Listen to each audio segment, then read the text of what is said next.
As we mentioned when we came on the air, they're playing in throwback uniforms today, Florida that is, from the 60s. And this one, deep, it'll be a touchback. John Parker Wilson, 4 really good games to open the season. The sophomore from Hoover, Alabama, for the year, 64%. These starting lineups presented by Applebee's. Andre Smith is a giant at left tackle. Keith Brown and DJ Hall might be a real problem today for Florida. It's first down from the 20. McLean and Darby. Here comes John Parker Wilson into the flat. LeRon McLean, the fullback, puts his helmet down and picks up a tough 6 yards. Now let's check this Gator defense. The front 7 is really outstanding, though they are missing Marcus Thomas, the sack leader, out for the second game with a suspension because of a drug violation. McDonald is Topanen. Here are the linebackers. Seiler and Everett particularly are outstanding. And in the secondary, Gary, the corners might be a little suspect. Well, they have to continue to prove that they're not going to give up the big play. That's the real theme for Florida. We got a lot of good players. Don't lose it at corner. Play fake, John Parker Wilson. Blitz coming. He is popped at the 20-yard line. Jarvis Moss, 2nd sack this season. Well, that's that feeding frenzy that Mike Shula definitely did not want to happen early in this football game. He knows that the energy on defense is provided from that front 4. Right at the bottom of the screen is the guy who made the hit, Jarvis Moss. It was a twist inside, plenty of time to really throw the ball, no one open, and then the crowd gets into the game with an early sack. Jarvis Moss, 7.5 last year as a part-time player. That's his 2nd in as many weeks. Last week, Florida sacked Kentucky 6 times. Here comes the blitz. John Parker Wilson has time, delivers to Keith Brown. He struggles, and he might have picked up the first down. Well, he crossed the line, and since it was a touchback, they're going to give him that. Oh, did he step out? They're calling him out. Oh, boy. Let's see if his toe touched the line. One-on-one coverage. Florida came with a blitz. You can see the corner had no coverage. Did his toe? I don't think so. I do not either. This is a reviewable play. Alabama should take their time and not snap it.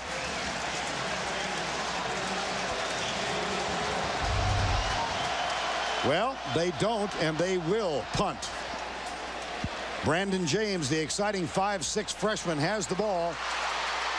And nothing doing. This is an Alabama defense on punts that is outstanding. They've only yielded 2.7 yards per punt for the season.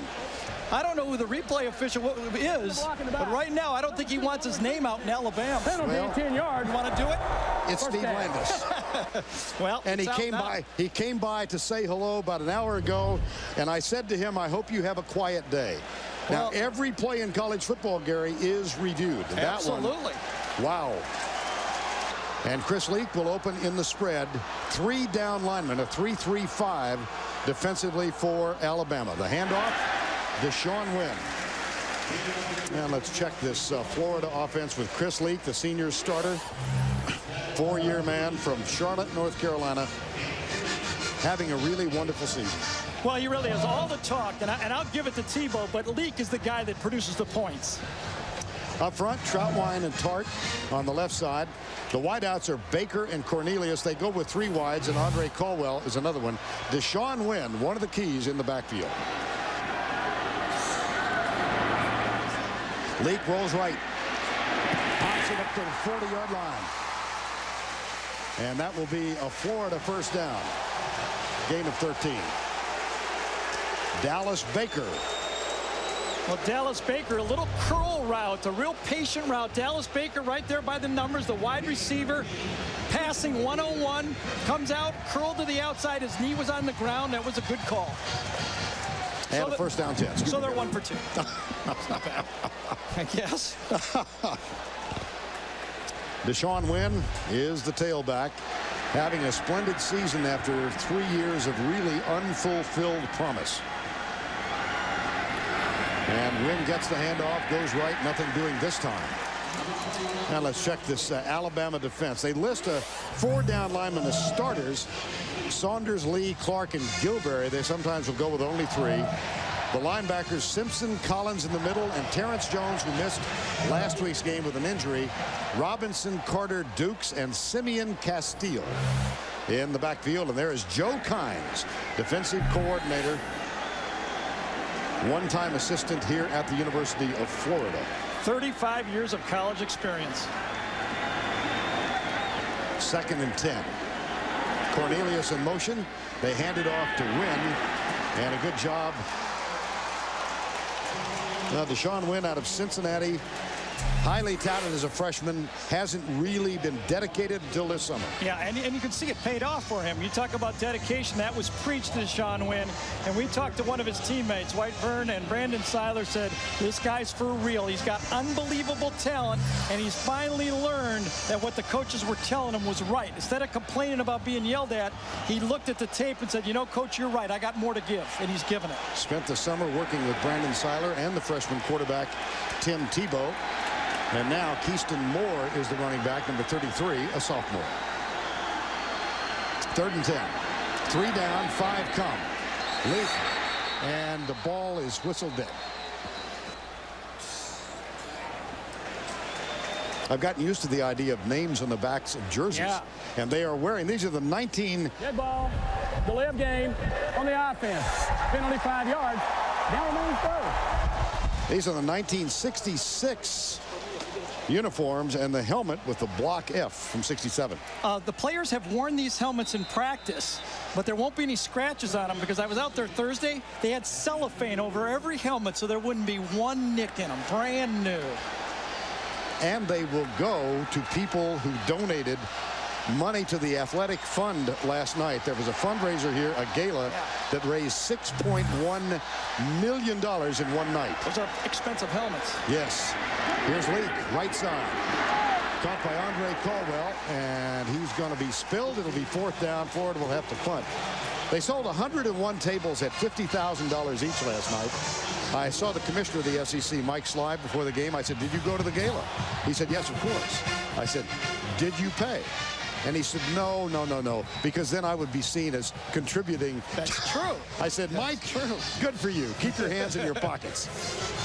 And that was a great response by the Florida defense right there. You can see the speed they're going to the ball with. Eric Wilbur will punt. Javier Arenas is back. Nice kick. Wow. Arenas. Oh, boy. At the 11. James Smith, the snapper. How about that? Mr. Smith comes to Alabama on this one. Woo! That was throwback. That's the way they used to do it back in 1966. We want to welcome the folks from Longhorn Steakhouse to our telecast. Longhorn Steakhouse providing today's aerial coverage of the Florida-Alabama game. Look for Longhorn Steakhouse as they team up with CBS Sports this fall. Jimmy Johns is in a tailback, replacing Kenneth Darby. Well, he provides tough yards, and that'll be a test for this Florida defense. Will they be able to buckle up and handle Johns? Flag. Well, this game was played in Bryant-Denny a year ago, 31-3. The opening play of the game, Tyrone Prothro, 87 yards from Brody Croyle. Much later in the game with the score 31-3, Prothro was injured, fractured his right leg, had his 3rd surgery last week, and hopes to play again next year. We talked with Brandon Seiler about that, and Brandon Seiler saying he still gets emotional when he thinks about what happened to Prothro. And Brandon Seiler was on the other side of the ball. 1st and 15. Left side. This is caught by DJ Hall. Well, it was a 31-3 game, an amazingly convincing victory, but a lot of us with memories of Tyrone Prothro leaving the field. And Gary, we chatted with Seiler, the outstanding linebacker, said he gets tears in his eyes when he thinks about Prothro. You know, that was one of those injuries that went all over college football. Wherever you were, that injury stuck out that day, and that really changed this Alabama offense since Prothro's injury till now. It really hasn't been the same. Second down. Now Darby is back in. Up, fumble. Florida has not recovered a fumble thus far this year. What Darby has to come through today for Alabama. I mean, this is a senior that this offense was really designed for this year. I know he got nicked with that hip pointer. We saw him last week. He was really struggling against Arkansas. And I think against this fast defense, he's going to need Darby to get outside. There's complete miscommunication. The quarterback thought the running back was going to be on the other side of him. That's why that exchange was poor. Castile is in with Nick Walker, the tight end. 3rd and 9. John Parker Wilson goes deep, has a man. It's caught by D.J. Hall. And a first down, Alabama across the 50. Hall so much in the minds of the Florida fans because he was caught on camera with a gator chomp and a throat slashing maneuver last year. Watch the big tackle right here. He is matched up against talent out there. Jarvis Moss, a sack machine. He just stones him, and that allows Wilson to fire that ball in between coverage. And Wilson didn't lay this one up. He stuck it between the zones. That is a good-looking pass protection and play. John Parker Wilson last week in Arkansas, 16 of 20. Quick start today. He's perfect, 4 of 4. Play fake. Looks deep, has to settle short. Good coverage on Keith Brown. And John Parker Wilson scrambles to the 44-yard line.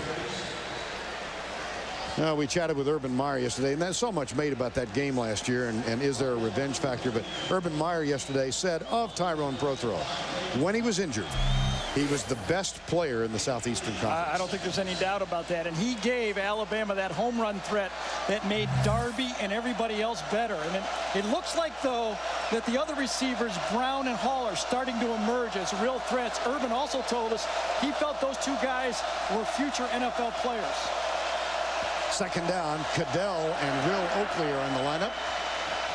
Sidearm to Darby. Boy, that was a nice pass, wasn't it?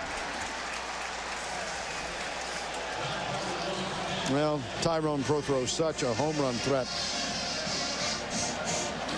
for the Alabama Crimson Tide. Take a look at these numbers. And the big one is that average, 19.1 average. That was the home run threat that Florida saw firsthand. And but over time, you can see this offense starting to evolve. I mean, John Parker Wilson now, the guy who was supposed to be a piece of the offense, is basically becoming the offense that's being built around right now. He seems to be the go-to guy. This one will call for a stretch of the chain, and it's that short, about a foot. You know what else you notice right away is Mike Shula is attacking this Florida defense just like last year when they got off to that fast start. He's not dilly-dallying around. I'm sure he wants to run the ball, but he is going after what I think is the weakness of Florida's defense, their corners. And by the way, they've already lost one. Reggie Lewis is out, and Tremaine McCullum, number 18, is subbing to him, playing at the bottom field right here, the short side corner. Castile, the short yardage specialist, is behind John Parker Wilson, and LaRon McClain, the fullback, is for the moment at least to the left side. And it's a quarterback sneak. John Parker Wilson, first down, Alabama. And let's check in with Tracy Moore on Reggie Lewis. Trace? That's right, guys. Reggie Lewis is not out there because he was on the training table earlier with his jersey off and ice on his right shoulder. I was told that he has a stinger and will be out for a while. All right, Trace, thank you. Well, this is a defensive secondary. Truth to say, is not the strength of this Florida defense. No, and they cover up for those guys the best they can. They cover them in the best way is Reggie Nelson, number 1. He is the playmaker back there. McCollum has responsibility for D.J. Hall. Now John Parker Wilson throws it away, in part because McCollum was right there. Chan Gailey, the coach, was a player here at Florida years ago. I hope you're listening, everyone. Right side. The reverse with D.J. Hall, number 22. Hall was recruited by Florida. Matter of fact, late in the recruiting process, Florida pulled back from D.J. Hall and had some questions. So it came down to a choice of either Alabama or LSU for the young man from Fort Walton Beach. And so he said he was really emotional about the victory over Florida last year. And I guess that's true. You know, and he was suspended for the Cotton Bowl last year, and actually that provided Keith Brown with a breakout game. And, you know, he's coming around into his game. You watch him now, he's a very smart receiver and very deceptively fast. Third down. Parker Wilson heads left. That one could be picked off. It is. And here goes Florida. This is Ryan Smith, number 28. Tipped and picked. And John Parker Wilson has thrown his second interception of the year. I'll tell you, is Caldwell, the center for Alabama, is doing a magnificent job. This has been a problem for anyone that has faced Florida.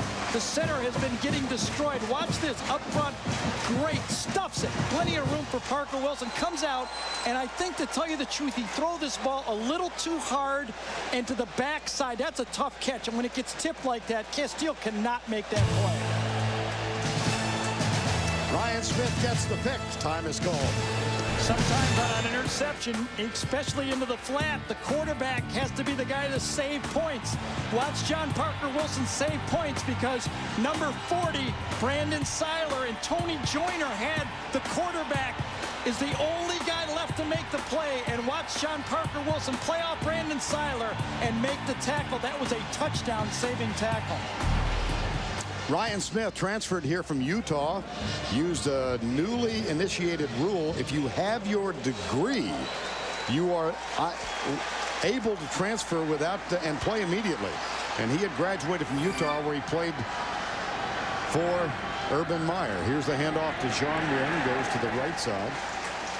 Urban Meyer said in the spring he didn't like that new rule, and then Smith declared his interest in coming here, and Ryan Smith and Urban Meyer said, I like it this year. I don't like that rule either. And which rule gets changed first, the clock rule or the transfer rule? I'll put that one up 50-50. You want to lobby? No, I don't particularly like some things about the clock rule, at least in the last 3 minutes. By the way, really impressed early by the defensive line for Alabama. They are standing up strong. Wouldn't be surprised if Tebow doesn't enter the game a little quicker. They go with 4 down now. 2nd down and 9. Deshaun Wynn gets about 5. Might be 6. There is indication of a fumble. Let's see. Alabama says we've got it, but the officials have not confirmed that, and they do not. Now, remember, that is not reviewable. Let me help out here. I feel like I have to help out. Once he's called down, even if it is a fumble now on replay, you cannot change it. Did it come out? That's okay. The ball was kind of close to being out, but it doesn't matter. That is going to stand. 3rd and medium. Alabama, Joe Kynes pleased with this. They'll go to their 3-man defensive front. Dallas Baker is top of the screen to the right. Now, I'm wondering if Alabama, I only graduated from college, if they had 12 guys on the field. I'm kind of put that Purdue engineering degree to work here. Mike looks normal. They just weren't aligned right, and Mike Shula and Joe Kynes took a timeout. This is a big play for them. See, Mike is wanting to know if that was reviewable right there. Penn Wagers is the referee today. It'll be 3rd down. Wow, he got a free timeout, and he got his team aligned. That's a Shula move if I've ever seen one.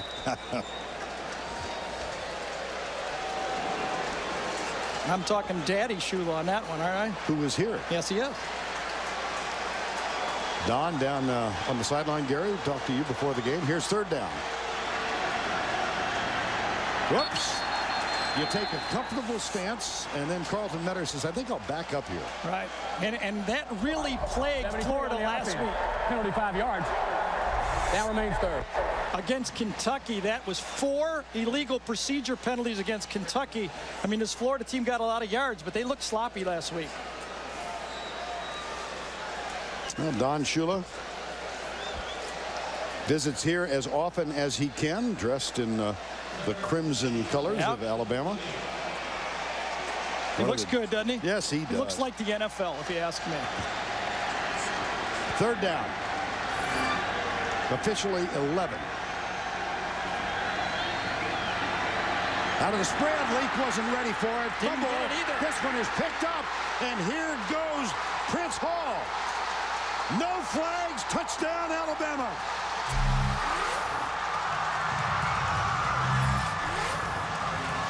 Oh my.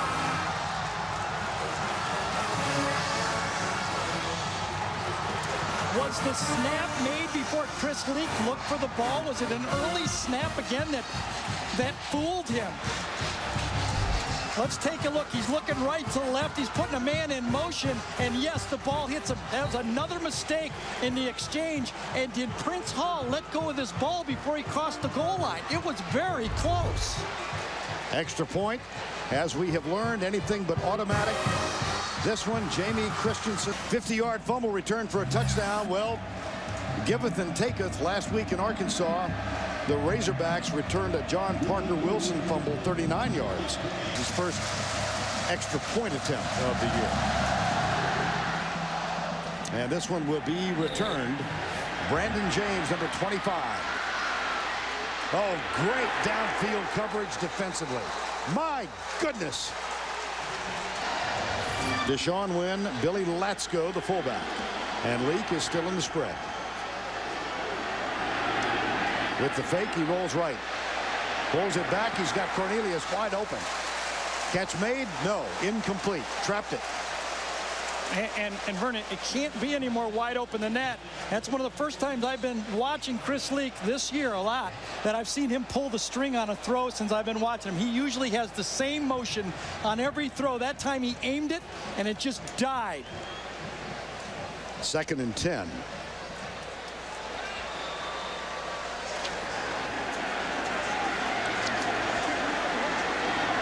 Two men wide. Cornelius is the widest of the two.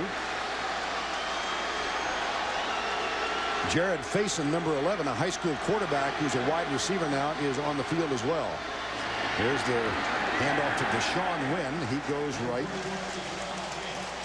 Well, the story of the game for me so far is Alabama's front 3 and 4 is whipping that offensive running game for Florida. The storyline coming into this football game when they had the football for Florida was continue the ground attack. And you can see in this first quarter, it has not gone that way. 7 rushes for 3 yards. The Alabama defense know who's on the field. Joe Kynes told us that, right, Vern? You got to know the package. What do you say? You got to chew it a little bit at a time? Yeah, he says you can't chew it all at once. You got to make it into little itty-bitty pieces. I'm new to the South. I tried to translate that. Here's Leak. From behind, sacked. Bobby Greenwood, number 93, led the charge for the Crimson Tide.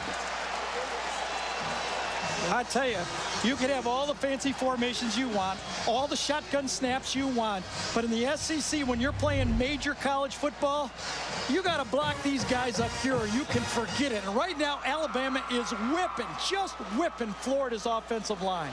I look for Tebow to come in this football game to change the tone of the game. Eric Wilbur on to punt for the 2nd time. He had one of 49 yards. First time out. Javier Arenas. This should result in excellent field position for Alabama.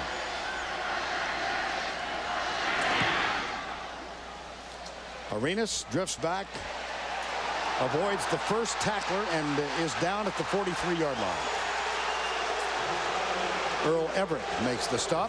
John's behind John Parker Wilson, and they bunch the receivers. Now Castile comes in motion. Here comes the blitz from Florida. Draw play. Jimmy Johns. Nice elusive step behind the line of scrimmage to avoid the initial contact. Well, a first quarter that started out badly with that replay, but the physical play of Alabama has turned it around. Crimson Tide in the eye. Reggie Lewis, the injured cornerback, is back on the field now for the Gators. Here's the handoff to Jimmy Johns. He's a big one. And it looks like he's going to be very close for a first down as we get underway in the 2nd quarter with these two somewhat bitter rivals. Now, you said early, Gary, You would not be surprised if Alabama played well. Are you surprised that Florida is not? Absolutely. I think no more surprised than these 80,000 people in this stadium right now. And maybe Urban Meyer the most. He thought his team was ready to play this game. They got slapped by Alabama last year. They come into this game, they've circled it. They knew how important it was, and they have come out slow in this football game. And we talked about Florida opening this 4-game stretch now against Alabama. They've got LSU here next week. Here's John Parker Wilson back with time, scrambles, chased. He's got a lot of room, and he will run it out of bounds and hurry out of bounds, because a week ago we saw him get popped by Sam Olajubutu right at the sideline. He sure did, right on that thigh. This Flag. one looks like it might be coming back, huh? That's the body language of the Alabama football team. Well, they're pointing both ways. But you got to decline that penalty. If it's a penalty, you ran down to the, what, to 13-yard line, 14-yard line? Penn Wagers, the official. I tell you, I am so impressed with Anton Caldwell, number 59. I have watched a lot of Florida tape, and they have been dominating with defense through the middle. Holding. 28 on the defense. Penalty will be half the distance to the goal. First down.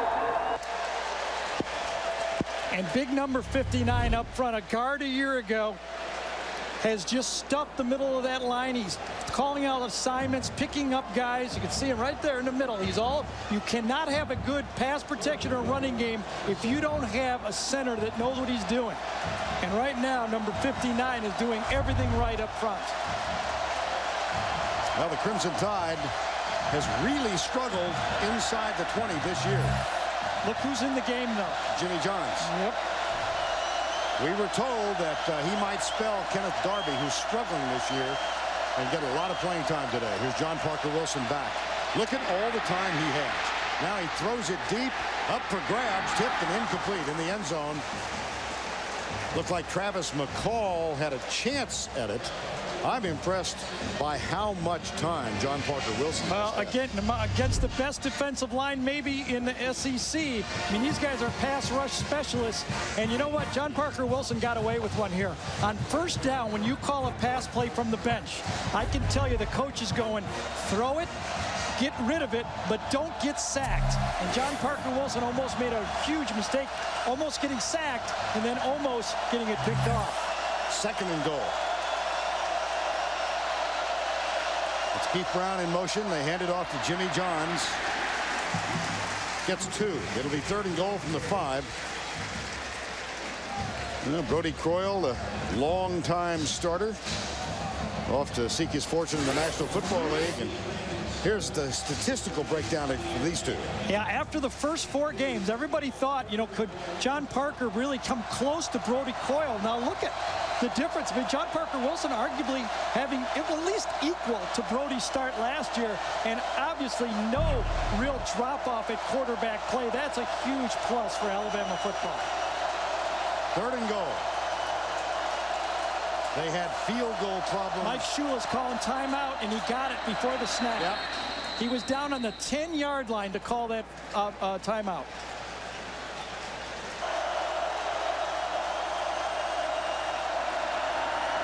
Wilson, no Florida pass rush, but nobody open either.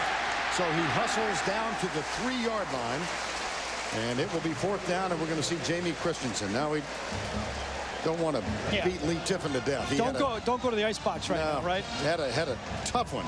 Lee Tiffin last week, the walk-on freshman kicker, was 7 of 9 coming into the game, but he missed 3 of 4 and an extra point last week. And with Christensen healthy, and Christensen was the kicker last year, it was acknowledged that once he had full health, he'd get his starting job back. This from 21 to add to the lead. It's perfect. There's Steve Spurrier's name unveiled. The Ring of Honor. Jeremy Foley and the athletic department officials with 4 inductees today. Spurrier was here. Bad kick. Oh my goodness. How about that? That'll give Florida great field position. And Leak, Urban Meyer said, didn't have his greatest game here against Kentucky last week, but they still won 26-7. Now the handoff to Sean Wynn. Shakes a tackle into the secondary. Down at the 47-yard line. Gain of 13. That was the perfect called defense by Joe Kynes. He had the blitz, the run blitz coming exactly where that run was going, but Wynn just beat him at the point of attack. Look, here's where the linebackers are coming right there. That's exactly where the ball's going to go. You see two guys come, and Wynn runs right through a tackle, and that's what you expect good running backs to do. That was the senior Juwan Simpson who missed the tackle, number 42. First down and 10. Leak. Steve Rissler will snap it back. Does. Wynn goes left. Tackled at the 50. Juwan Simpson makes the tackle this time. Monday on CBS. Laugh out loud with the show critics are calling the freshest comedy in years. The Class. Monday at 8, 7 Central on CBS. Again this season, America's most watched network. Passing situation. They bring in Prince Hall, number 21, who Joe Kynes has said is going to be a future star at linebacker, just a young freshman. He was the one who picked up that fumble, and he's in the football game with their three-man line nickel package. Two wide receivers wide left. That's Latsko. Here's a play fake, and Leak is being chased and has to throw it away. Juwan Simpson coming on the blitz was right in the face of Chris Leak. You know, we talked about that. Joe Kynes said you have to know the package that's in there. And right now it looks like, for whatever reason, Alabama has a feel for what Florida's going to do. You get that feeling they seem to be in the right play, like they're almost in the huddle right now. A bootleg right there, nowhere to go with the ball. Leak was lucky to get rid of it. And now on third down, a team that was 59% coming in on third down conversions, they're 0 for 3 into this third down right now. And one of those was a fumble. For a touchdown. Yes. From the 50, Latsko comes back to the right side. Here comes the blitz. Simpson again. And Leak from behind. That's juggled and incomplete. It'll be fourth down. That was protected pretty nicely by Florida that time. I thought they did a pretty good job, and that ball was catchable and should have been a first down. Chris Leak dropped back. They're bringing a 5-man rush with a 3-man line. Step up into the throw. That's about as good as it's going to get, Chris. Kind of felt a little bit of pressure from Saunders from behind, and that's a catchable ball. That one has to be catched, and Bubba Caldwell did not make the play. Thus, Eric Wilbur is on to punt. Chris Leak puts the headsets back on, and Javier Arenas is at the 10-yard line. Rush is on this time, and a whistle, a flag thrown by the line judge at the 50-yard line. Prior to the snap, false start. Number 3 on the offense. Penalty 5 yards. Down remaining 4.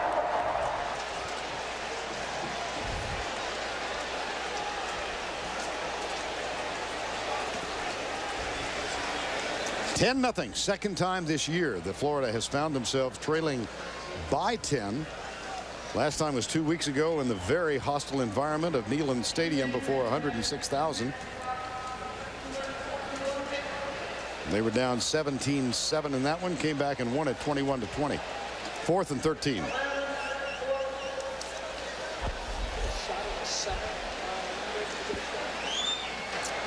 Well, communication from Penn Wager is not sure what he was saying. Hey, but Vern, watch 43, James Smith. Remember, he was the first guy down last time, and no one's over him this time. He's going to be the first guy down again, but it's shanked. Yes, it is. Speaking of golf shots. Wow. Shank and a hook. Feel like I'm playing again. Our mutual friend Pat Hayden would say now, "Shank you very much." Moment ago, here's Eric Wilbur. Well, that was actually better form. Marcus Thomas, number 44, 3 sacks, sitting out an indefinite suspension. Here's Wilson, and there is McDonald. Oh my goodness! Darby with the catch on the heave as Ray McDonald was in the takedown mode of John Parker Wilson. That, to me, was reminiscent of Eric Ainge's pass out of the end zone against LSU. That could have easily been a linebacker standing there. That ball just popped up, looked like the last 2 kicks we saw. I mean, it was just hanging in midair. Watch this. He's going to get wrapped up. He's going down. He's trying to get rid of it the best he can. Actually was throwing it to Darby. You got to give him credit for it. And that is one they got away with for Alabama right there. 9-yard gain, 2nd and 1. Amazing play by the Crimson Tide. John Parker Wilson to Kenneth Darby. Now on second down, here's Darby. Well, he has really struggled this year. It has, but, you know, he attacked the hole there. I thought he did. And in Alabama's offense coming into this football game, I thought Darby had to come through for them. They need help. They must rush for 100 yards to beat Florida, and they can't just do it in the fourth quarter. They got to do it evenly through the game. They're over 40 yards already, 35, 40 yards already, pretty good. Florida's defense, they cannot allow the big play. These two big play receivers for Alabama, they can't allow a cheap touchdown. Press coverage now by the Gators on the top of the screen. Back off. Here's the inside pass to the tight end, Travis McCall. Nice play. Well, stand by, my friend. Here we go. It is time now for the trivia question of the day. Who has the best overall winning percentage as an SEC coach? And that's a clue. It's strictly in the conference. Is it a trick question? I mean, my first instinct's Bear Bryant. Okay, and I would go with Spurrier. Spurrier? Okay. We'll keep the suspense building here. First and 10. John Parker Wilson flips it out. Darby one-on-one on the edge. Inside the 40 to the 39. He got a couple of yards. Brandon Spikes, number 51. You know, when you're playing an attacking, dominating defensive line, there's a lot of ways, but you have to kind of counterpunch them, and I think that's what Mike Shula's doing, and Dave Rader, his offensive coordinator. You got to give him a little quick screens, little traps and wham plays, cut blocks. You got to change up the snap count. You look at Rader right there, the offensive coordinator, and some half rolls. Everything has been in this Alabama game plan, and that's why they're keeping that defensive line off balance. Rolled no gain on the last play, and there's a fumble. This could be a Florida recovery. Oh, no. Jarvis Moss and John Parker Wilson. Wait, John Parker's just made, that was a really aggressive play. He went right there and fought with the defensive end, didn't he?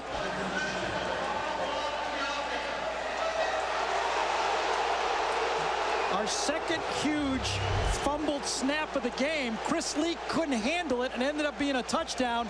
This time John Parker Wilson fights off the defensive end for the football. Wow. Quarterback's a football player. Wow. I thought he was a baseball player. That's how he described himself. Turned down an offer from the Florida Marlins out of Hoover High School. He's got that ball. There's no doubt about that. Loss of 3. It is 3rd and 13. Draw play. Darby avoids the first tackle. Gets to the 37. Well, remember, Tracy said at the beginning of the broadcast they would like Christensen from 50 yards on in. This would be a 54-yarder, so the punting unit comes on. Boy, when you struggle, you struggle. Watch Darby. When he runs through this line, it's a draw play. He's got to play right here. If he cuts back to the middle of the field, if he could have just taken it over to this side right there, he had the play. He froze and made the wrong decision. He's just not seeing it right now. B.J. Fitzgerald will punt it deep. Oh, boy. Down at the 4-yard line. And he'll go from the spread, so Leak at the goal line. Leak 2 of 5 for 18 yards. Florida's become almost a primary 3-down lineman team. About 80% of their plays so far this season have been from a 3-man line. And they have 3 down now, threaten the blitz. And Prince Hall backs out. Now they threaten the corner. Here's Leak, play fake, rolling out, looking deep. Almost picked off. Oh, boy. Ramsey Robinson. Gave him the run, didn't they? Yeah. They just begged him to run, and he refused to, and threw it right in. I mean, there's no linebackers in the way right here. There's no defensive lineman. Robinson baits him into that throw and says, go ahead, throw it. It's like playing zone defense in basketball. I'm standing right next to him. Please throw the ball. And Leak could have got that ball at least a 5 or 6 yard gain on that play running the ball. It's a 2nd down from the 5.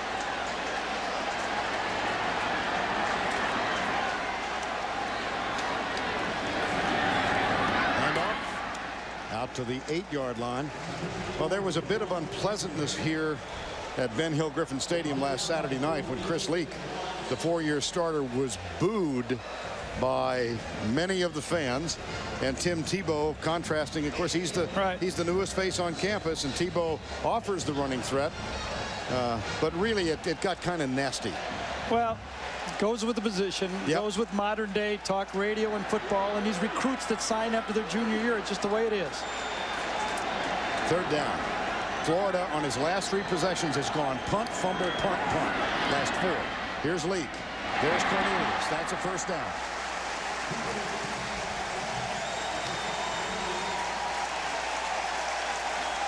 Now the cheers come. Jamel Cornelius just came down and ran a simple hook cut. Came down about 12, 15 yards, stopped right on the inside numbers right there, and delivered a perfect throw from Chris Leak and got it off the goal line. That was a big call for Florida right there. No pass rush from Alabama. And their first 3rd down conversion in this ball game. It's a huge stat. 1st down and 10. Play fake. Leak goes left, pulls up, lobs it out, caught by Letsko. That one looked good from the get-go. Sure did. 18-yard gain. You know, if you watch tape of Florida, and you can notice number 42, if you follow him with your eyes, he brings a lot to it. Although when 15's on the field, you might want to watch number 15. And Vern's up here in the box pointing to number 15. I tell you, you don't stay in this business a long time without noticing those guys coming in the field. Tim Tebow is on the field for the first time tonight. Expect to run.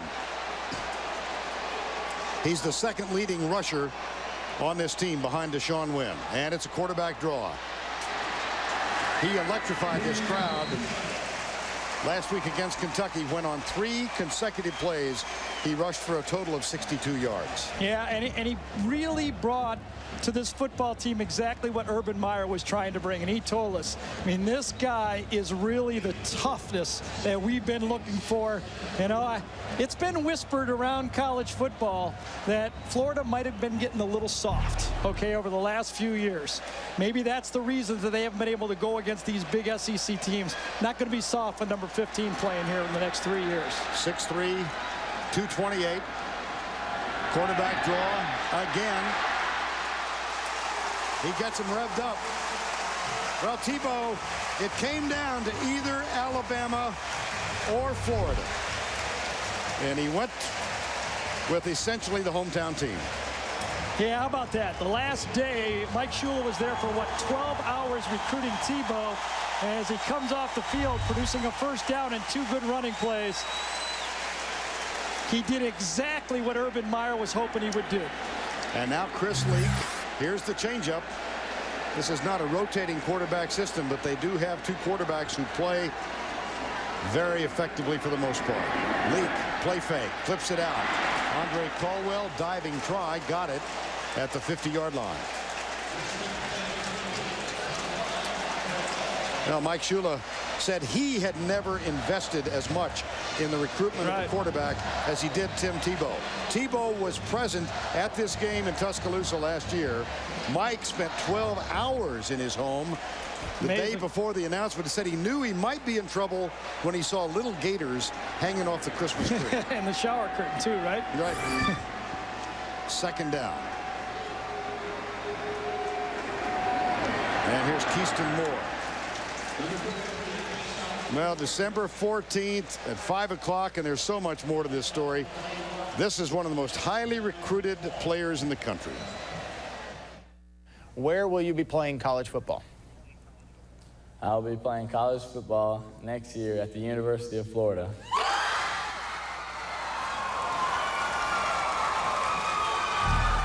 Among those who was not watching that was Urban Meyer. He'd gotten a call from Tebow 10 minutes before the announcement, and Tebow said, "Coach, I've decided to attend," and the phone went out, as you said a couple weeks ago. Here's Leak on the run. How about this? Oh, my gosh! Chris Leak, maybe the best run in 4 years. Now, fire up the crowd. There's nothing better than good play calling. And good play calling is always catching the other team a little off guard.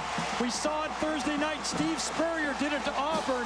That might be one of the best play calls. Watch Billy Latsko, number 42. I said he'll take you to the action.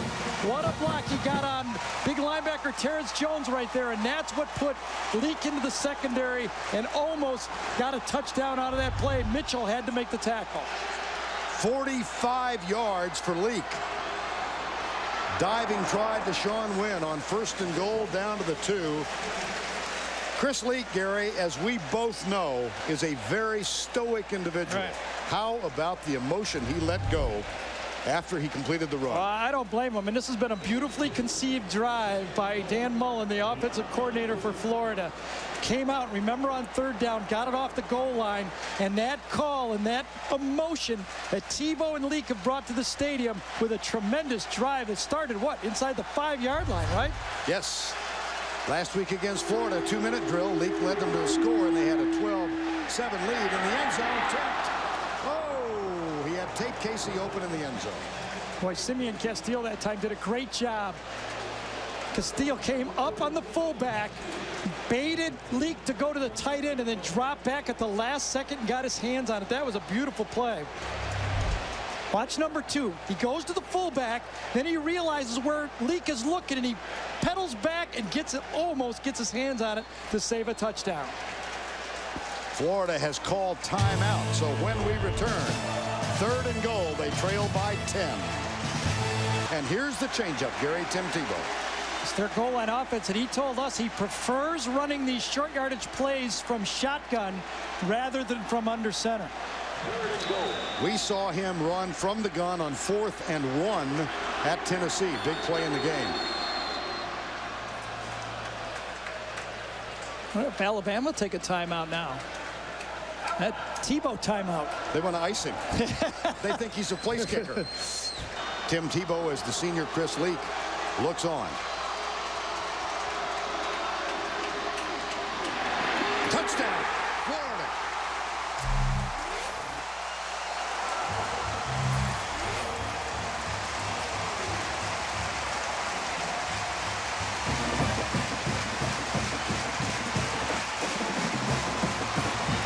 In character, you couldn't find, in personality, not character, in personality, you couldn't find 2 more diverse people than Chris Leak and Tim Tebow. And both good, both great kids, but absolutely. They are about the opposite ends of the spectrum, aren't they?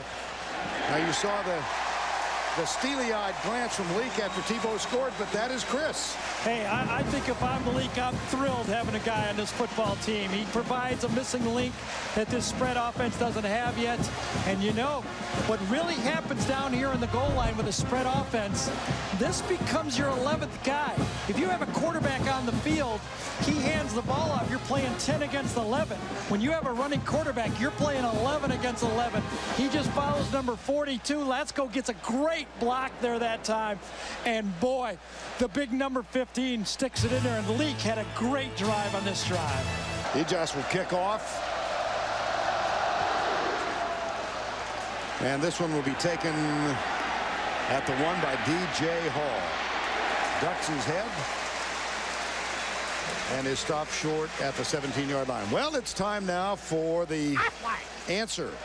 Who had the best overall winning percentage as an SEC coach? There's your answer. Robert Neyland. Yep, General Neyland from Tennessee. Winning percentage of .829. Followed by Frank Thomas and Bear Bryant, both of Alabama. Steve Spurrier and another Tennessee guy, Philip Fulmer. Yeah, Alabama is bleeding that clock. Remember, the clock will start to run. That's the new. There's no hurry to snap this ball. Oh, my. How about that? Oh, my. John Parker Wilson to D.J. Hall, who's going to try and get out of bounds. So they're taking an opposite tack from what you suggested. Well, not that Mike Shula shouldn't listen to you. I mean, God love him. I mean, John Parker Wilson's a good little young quarterback, but I wonder if they're asking him to do a little bit too much here on the road. You know, one of my favorite things, analogies, is some guys are Steve Kerr. They're open jump shooters, but you don't open the basketball court and hand the ball to Steve Kerr and say, beat you. He's not Steve Nash yet. Maybe after this game he will be, but let's not. A huge mistake here really costs Alabama. 2nd down and 1, I formation. They hand it off to Darby, who appears to have the first down. I can't help but think back to last week. We did the Alabama-Arkansas game, and Mike Shula criticized by many for what they deemed his conservative approach at the end of the game. Well, here he is. We talked to him this week and said, you said, are you conservative? He said, no. Well, he said he's sound. I thought what his strategy at the end of the Arkansas game was absolutely sound. Yes. And he said, yes, he plays the percentage, but he does not think of himself as conservative. Now, 1 minute to go. What will they do on first down? See, I mean, why throw on first down of this drive when you take your time like this afterwards? I just don't get it. Throw again. Wilson heaves it out of bounds, incomplete. Get out of the half, Alabama. 2nd down and 10.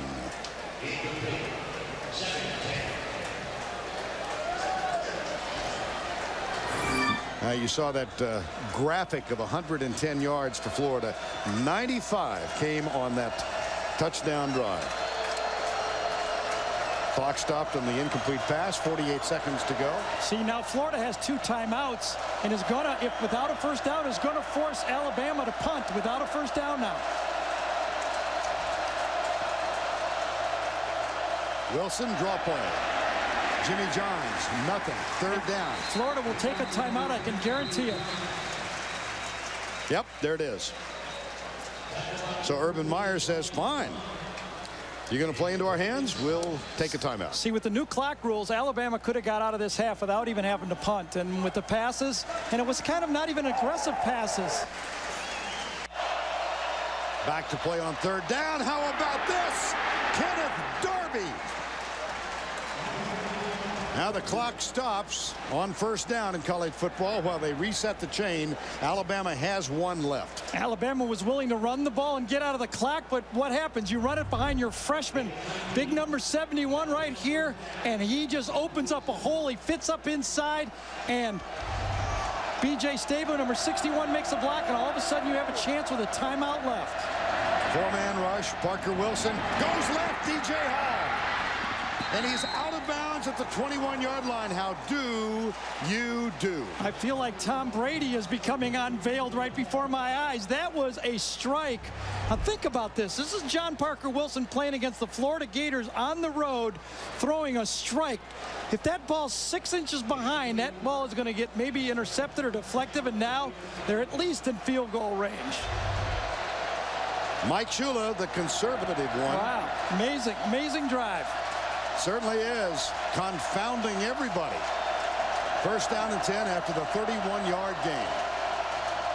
Alabama has 1 timeout remaining. There's Parker Wilson. Goes deep in the end zone, and it is incomplete. Intended for Keith Brown. Short of the end zone, not in.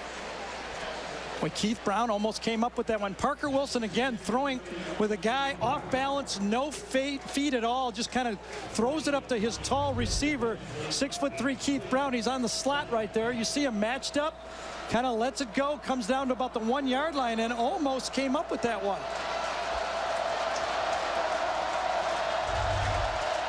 If they don't gain a yard, it would be a 39-yard field goal attempt.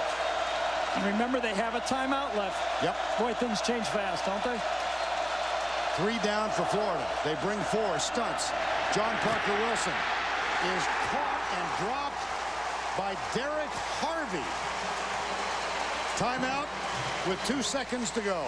Yeah, that now might have done it. Yeah, now they're out of field goal range. No more timeouts.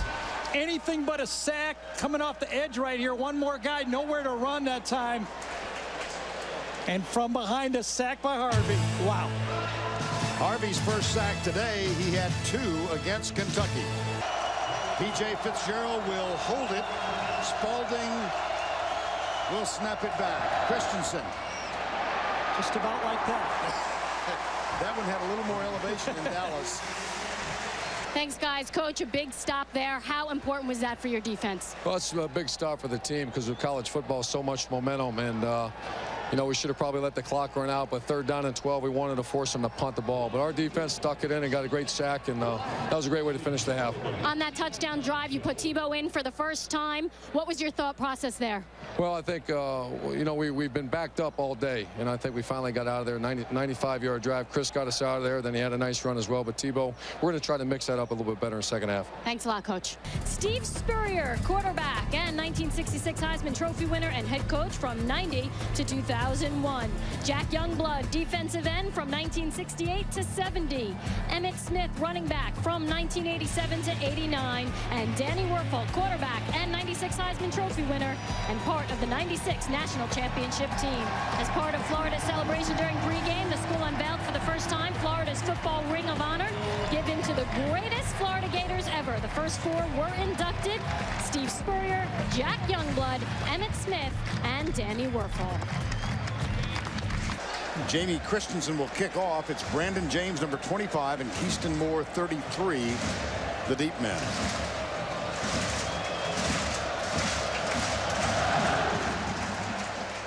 Line drive, bounces and goes over the head of Brandon James. So the Florida Gators, trailing by 3, will get the ball at the 20-yard line. Chris Leak with a 45-yard drive, almost half of the 95 they went for their 1 touchdown. Play fake. Looks deep under some pressure, flips it out to Deshaun Wynn. In space, first down, Florida. Simeon Castile makes the tackle, a gain of 15. Well, it was great decision-making by Chris Leak that time. Look deep, and then able to drop that ball off. He could see he had that pressure on him. He had to throw it off balance, and he was very accurate. Looks like Chris Leak. I think that dropped interception just breathed life into him. You know, he dodged one. He faced it right, and he looked at it. Death right in the face right there, and ended up with a 45-yard rush. Here's a first down and 10. Alabama again going with the 3 men down. Wynn over left guard. To the 40. You did all that without a slide rule. The Phillips head, the flathead, and the hammer. You got to have it in the toolbox. Perfect. Flag. And let's take a look, Gary, at the block of Billy Latsko on the touchdown. Let me see if we can find him. I tell you, Billy Latsko, there it is, left side of the screen. He just roots his guy out right there. Look at that block. Covers him up completely. You can't even see the Alabama player. I mean, you don't have to be 6'3", 230-pound quarterback to run that into the end zone when you got a fullback that's been doing that. And the more you watch Latsko, the more he takes you to the action in this football game. He was a walk-on, grew up in Gainesville, has played both linebacker and fullback. Said he speaking of toolboxes, he's a building construction major. This all somehow fits together. Second down. Leak with the pitch. Deshaun Wynn gets a block, cut back. Almost broke it. Jeremy Clark saved a touchdown. Well, I tell you, Wynn is holding his leg, but Billy Latsko, last time he was the hammer, but this time he's like the chisel, because he came down there and just chiseled off the legs of the defensive back. Watch Latsko, number 42, just come out and just chisel off Juwan Simpson and knock him down right there. That's the block. Just chiseled him off and got him into the secondary, and that's a fullback that is just making plays. This could be a very serious problem. Deshaun Wynn limped off. He did so unassisted, but now on the training table, and they're looking at his right knee. Started the first game a year ago as a true freshman. Here's Chris Leak with the play fake. Fires it left. Cornelius, or it's Andre Caldwell. 5 instead of 6. Now let's take a look, Gary, at the halftime stats. So break it down. You can see at the rush yards, most of those yards came in one drive, that touchdown drive when they came all the way. I actually thought Alabama ran it decently well, as the running game was provided by the big number 15, and when they need him, they put him in the game. Urban Meyer told Tracy when they went to the locker room he was going to use Tim Tebow more frequently in the third quarter. Here he is. Alabama's changed up a little bit. They've gone with the 4-man line against Tebow. See if that works. They haven't found anything yet. And Tebow will throw. And he's got a man open. Cornelius The lefty delivers. I'll tell you, Chris Leak is running. Tim Tebow is passing. You can see that Joe Kynes was in that Florida huddle. Florida has changed up, and you can see it's going to be the wheel route out here to the outside. A very safe throw coming to the outside. A wheel route, very safe call. And Florida has adjusted aggressively with the change-up calls. One quarterback's throwing, who's to run. One quarterback's running, who's to throw. Tebow 7 of 11 through the air coming in. Hits his first. Now the more familiar quarterback draw. He goes left and cuts inside the 20 into the arms of DeMarcus Waldrop. We have not mentioned yet, Gary, that Percy Harvin, the outstanding freshman wide receiver, has a high ankle sprain. He played only one play last week and is not expected to play. He was supposed to be a big part of this offense. Right. You and I have to come up with a better call besides calling that a quarterback draw. It just feels more power, doesn't it? You've been in this. You ice skating. Give us something over here. You know, we need. I know it's not a Salchow. No, it's not a Salchow. No. We'll zero in. Okay. Timeout. Chris Leak saw something with which he was uncomfortable. And the last two drives, you see it, 18 plays, 156 yards. Faison's in the game right there, an ex-quarterback in high school. Chris Leak back in, and he keeps the ball this time. He had Faison as a pitch man. Well, we've mentioned Florida. I can't remember a schedule quite like that which Florida is undertaking. They lead off today, and then they've got LSU at Auburn and Georgia. I don't think there's a tougher schedule in the country when you get it to the fact that they ended up, if they do run the table, they have to finish it off with Florida State and then beat one of those two teams in the SEC championship game again. Remember that. Third down, 7.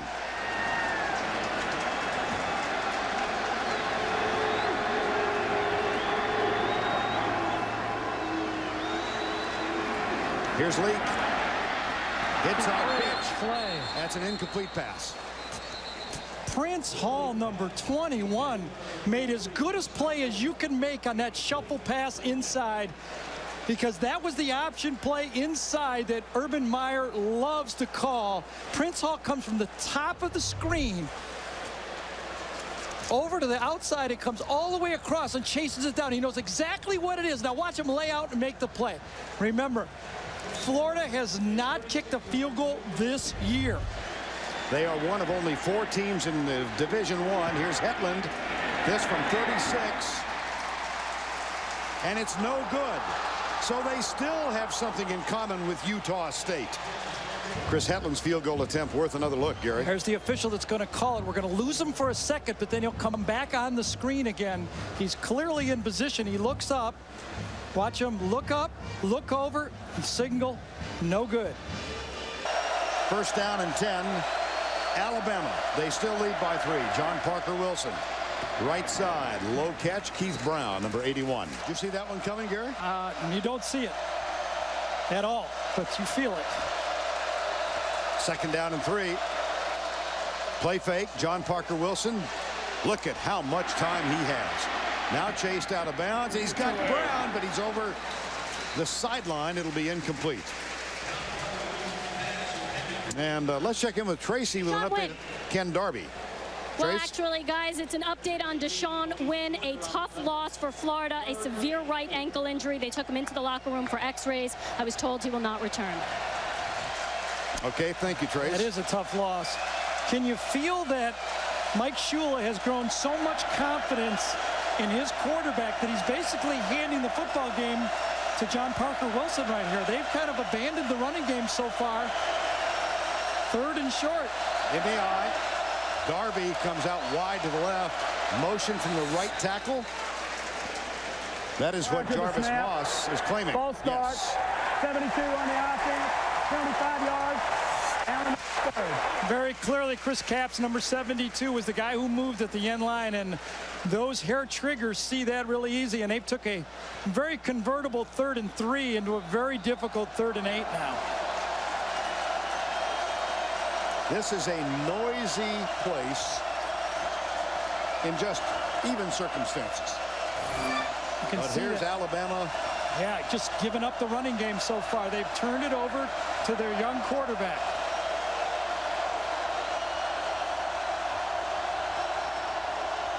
Four-man rush by Florida. Parker Wilson. He's got DJ Hall out to the 40, first down, Alabama. He's pretty good, isn't he? Yes. I say that, you know, because this wasn't even a good snap from center. John Parker had to take his eye off the defense to catch the snap. Watch him look down. Now he has to refocus, gives a little pump fake, and then with pressure right in there, he throws that ball as good as you can. I mean, that's not wide right, wide left. That's right in between the 2 and the 2. Gain of 18, and DJ Hall over 100 yards in receptions. Now Darby still can't quite shake loose. No, now that's what I'm talking about. That's the Darby that I saw in 2005 when I was watching Alabama and the way he ran over the last couple years. That is what you love to see, is him getting hit, getting in that low angle, and then driving with those legs. Watch number 34. He follows McClain, number 33, gets hit, goes up north, south, puts his hand down and makes a positive play. I'm telling you, Alabama's loving that right now. Kenneth Darby said he hauled out the tapes of last year's Florida game when he had 101 yards to see what was different. He said he was dancing too much. John Parker Wilson across the middle, caught another Alabama first down.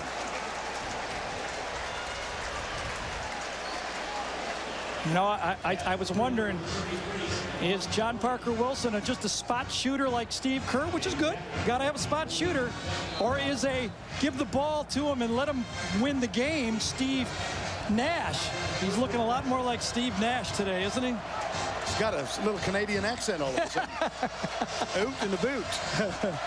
First down and 10. John Parker Wilson. Alabama leads by 3. They'll come left. There it is. Kenneth Darby. Good.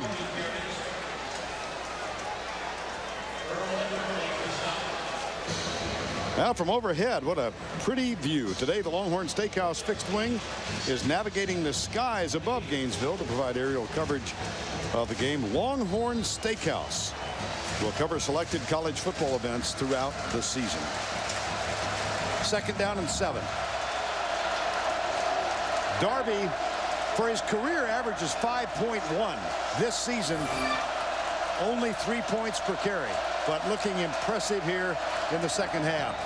Wilson, oh, what fine defensive play. And a flag is thrown. I thought it was really a good play by Ryan Smith. You know, DJ Hall did a nice job here. He kind of slowed down to make sure that ball, that was going to be slightly behind him, but he slowed down to keep it in front of him and kind of forced Ryan Smith to put his hand on his back right there. He kind of slows down, had his left hand on his back while his right hand reached around. I guess. I couldn't quite see it. I was given the benefit of the doubt there. Penalty is marked off inside the 40 to the 37-yard line officially. Football just across the 38. Florida with 10 penalties last week. They are the most penalized team in the SEC. Here's the toss to Darby. They fake the reverse. LaJuan McClain tries to provide a block, but Brandon Seiler, number 40, from behind makes the tackle. Brandon Seiler just reads those plays and runs it down. He's a tackling machine. He and Earl Everett are 1 and 2 in tackles on this Florida defense. And he said, you know, I look forward to playing Alabama because they don't duck and dip and go around you. They come at you and make you play physical football. He said, it's the type of game I like to play in. He's majoring in criminology, but his real love are the theater arts. He would like to make a career as an actor after college. Darby inside. Well, Brandon Seiler, he's such an impressive young man, and we spent half an hour, I guess, with him yesterday. Said he ran for student body vice president back in March. and the opposition, you asked him if they had any dirty tricks played. He said, well, there were campaign posters around that said, A vote for Darby is a vote against the SEC champion. For Seiler. Yes. It's against the SEC championship. It got to the point, didn't it? Yeah. We vote for Seiler, we might not win. He'll be busy playing politics. Well, he lost by 3%, and in Florida, can you imagine? He demanded a recount. Here's John Parker Wilson going deep. Matt Caddell is there. Matt Caddell cannot hang on because Reggie Lewis, number 22, made a fine defensive play.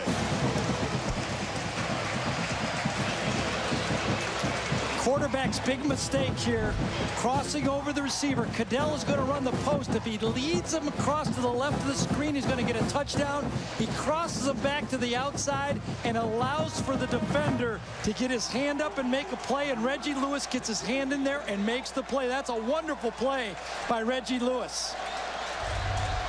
Alabama will punt. It would be a 52-yard effort. Jamie Christensen missed from 51 at the end of the half.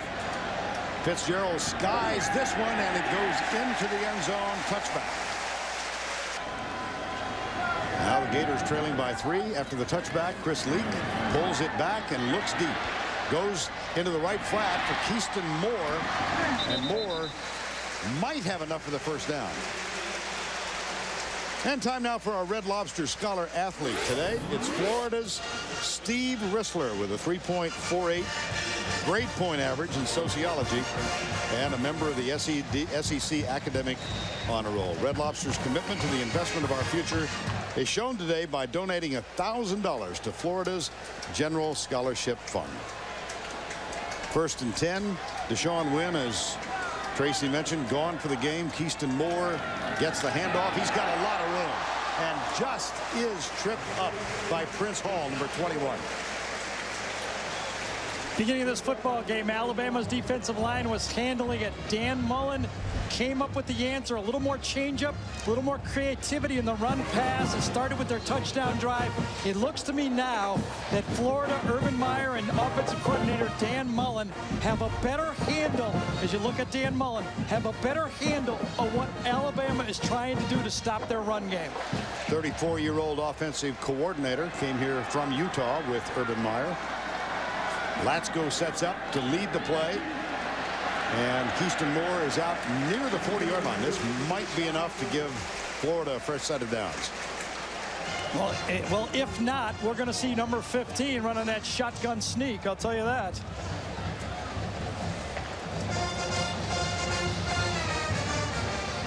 Seven points so far. Billy Gonzalez. There's Tim Tebow. Gonzalez is the wide receiver coach who is in charge of recruiting until they get the head coach and tell him he's got to get involved. Oh boy. First down. How about Florida? They are running the ball. They're not giving up on running the ball. They've run the ball 8 more times than they've passed it. And actually 23-15. That's a pretty good spread because of Tebow for what they want to do and create that toughness. Look for Dallas Baker pretty soon. When he gets the ball on those quick screens, he gets yards after catch. Baker averaging 102 yards in receptions for the season. That's per game. Here's Leak. Latsko providing a convoy. There's Jamel Cornelius. And a fine pass. Equally good catch as a first down. Vern, I'll tell you what, Ramsey Robinson knew exactly where to go on that play on Cornelius. He almost beat Cornelius to the spot. And when you say Chris Leak throw it in there, there was no room to throw it in. Watch, as the play comes out here, right here, watch Ramsey Robinson come underneath it, run underneath. Watch, number 1, he runs right underneath it, forces a perfect throw on the play. And number 1, actually, like he knew where the play was going to go, and it was still great execution. First down and 10 at the 39. Leak still has it, goes right for Cornelius. They've run this play before with equal success. Only last time it was Tebow who threw it. You're exactly right. It was the same play. The wheel route, same fake inside. Cornelius comes out, stutters for a second, and then goes on the wheel route up the sideline, and Chris Leak drops it right in the barrel, right to the outside. A perfect throw from Chris Leak. Leak, 10 of 16 for 127 yards. Cornelius with 4 receptions. And Leak on this drive, 3 of 3.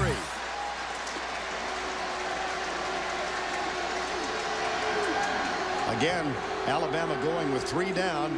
They bring Jawan Simpson off the corner. And Leak is tackled, loses yardage back outside the 15. Jeffrey Dukes, number 3. I'm not sure if this wasn't supposed to be a pitch reverse on this play. He comes out and Andre Caldwell gets kind of in traffic. See Caldwell right there? And that's why Leak kind of gave up on the play, because I think he was going to pitch that for a reverse and very smartly gave up on the play. Remember how they opened the scoring against Kentucky last week with a double reverse and a pitch back to Leak, who found Cornelius in the end zone. 2nd down and 14. Latsko alongside Chris Leak. Quick flip out to Caldwell. Reverses direction to the 5. Touchdown, Florida.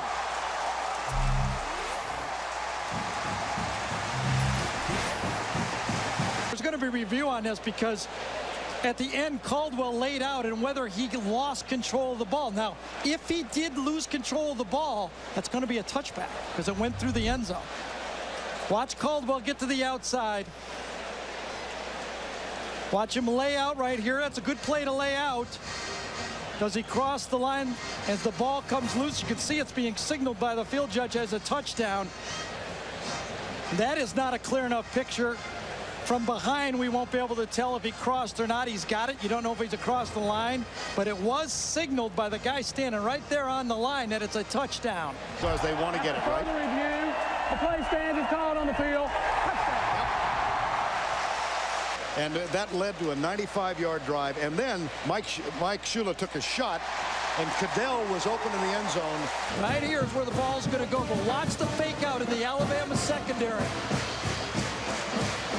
Ball is gotten right there. There's Dukes right there. Number 3 gets faked out and falls down. Then number 1, Ramsey Robinson, beats it. Both number 3 Dukes and number 1 Robinson both let Caldwell get outside of him. I was half right both times. Right? I was half right both times. That's passing grade. Steve Spurrier was here last night for the gala, the fundraiser, and when he was inducted as one of the original members of the Florida Gator Ring of Honor prior to the game. Here's the kickoff. And Alabama, Javier Arenas, number 28, out across the 35 to the 37-yard line. 1st and 10.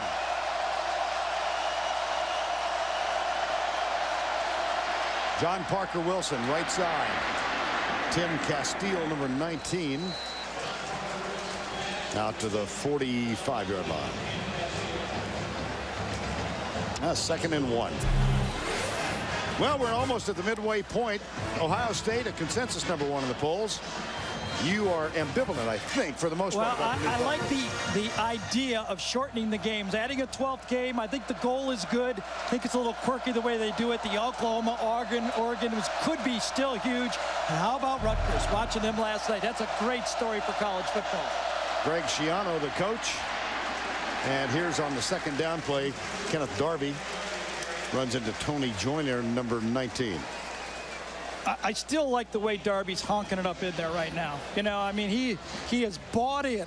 They have told him he needs to press the line of scrimmage, press the hole, and wait for the big play. He seems to be accepting the coaching. Get a rest on this one.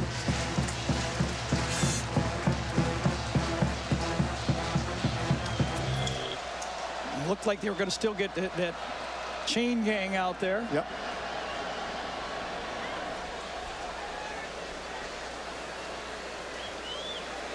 Nothing can breed the crowd to it quiet like a chain gang, can they?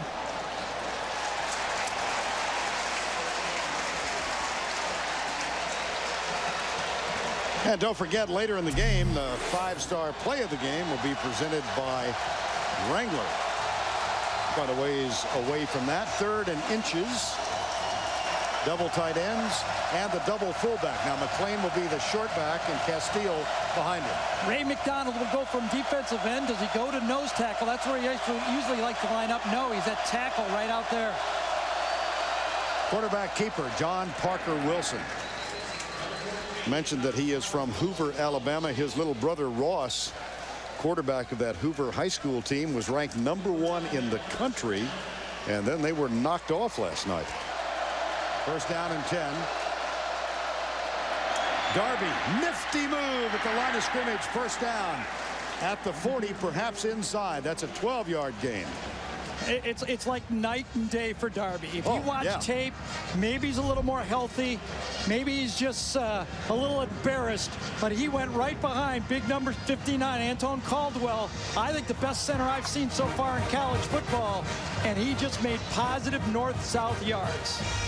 And remember, I said it was run, Darby, run to win this football game. They needed Darby to win. Total in a game this year is 79.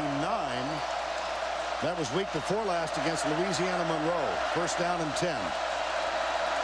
Draw play, go back to him, and Darby running hard.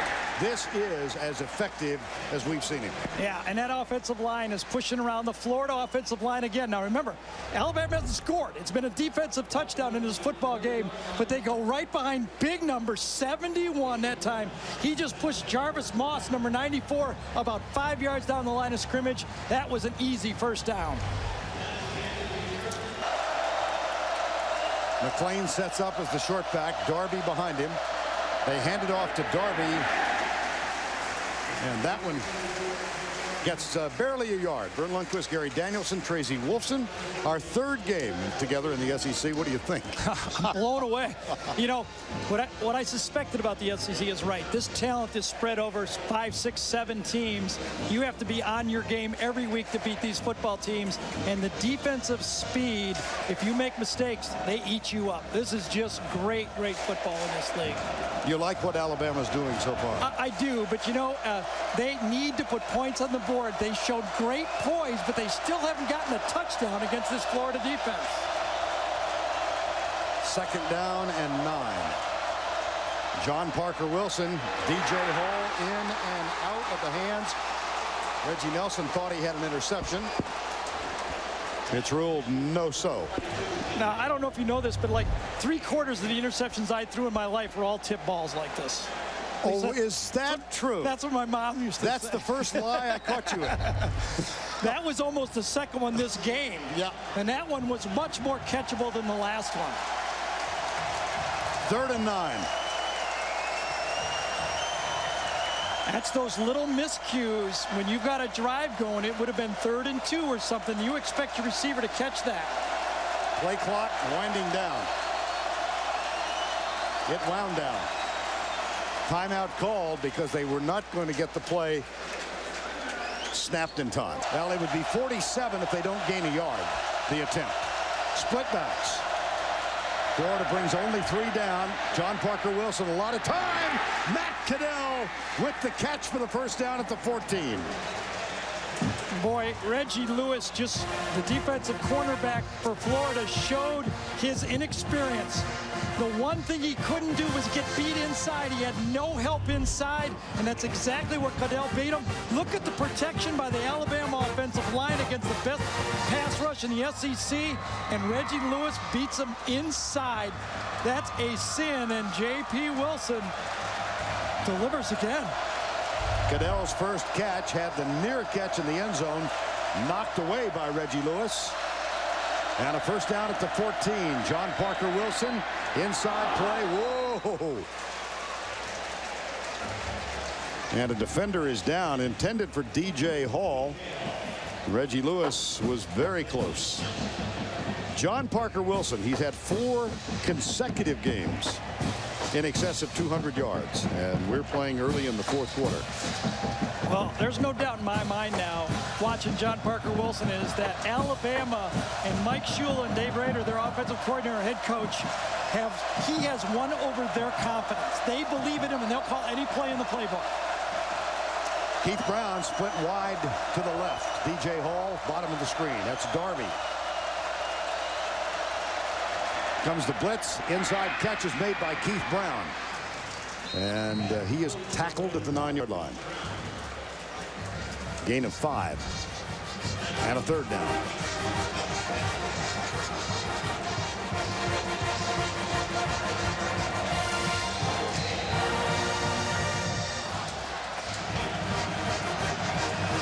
This is fairly big. Third down plays inside the 20 have a tendency to be. But remember, Florida now, they have no idea what Alabama will come with. It could be a pass. Darby's hot. Anything in the playbook is alive. Hall left. Brown right. Pump fake. John Parker Wilson in the end zone. Tough throw. Good coverage by the defenders from Florida. Hey, I got to give Brandon Seiler a lot of credit right here. That's exactly the matchup that Alabama wanted. Their tight end on an inside linebacker that time, and Seiler did a great job of sticking with it. Tight end's going to come out here to there. Now watch the linebacker right here. That's who's got him the whole way. Out and up. Not a very good route, was it? Kind of a lazy route. He did not sell it, and that's why Seiler was able to make the play. That will bring on Jamie Christensen. He's 1 of 2 today. This is short range, 26-yarder.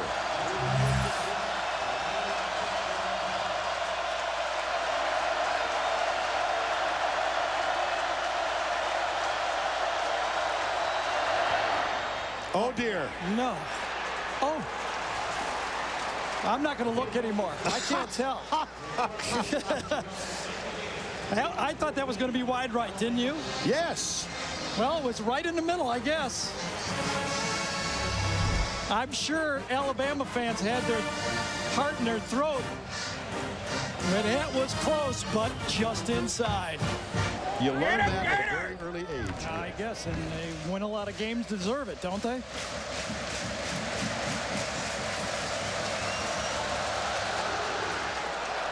This one going left. Brandon James gathers it near the sideline at the 3. He can scoot across the 30 to the 32-yard line. Well, with Chris Leak as a starter, the Gators have won 11 in a row at home. They look at a 1st down and 10 now with a 1-point lead. 3 down again for Alabama.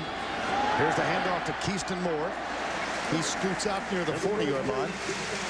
Ramsey Robinson. Well, the SEC, I believe, and, you know, preaching to the choir here in the Southeast, I think it's the toughest conference in the country. The standings, Florida 2-0, followed by Georgia.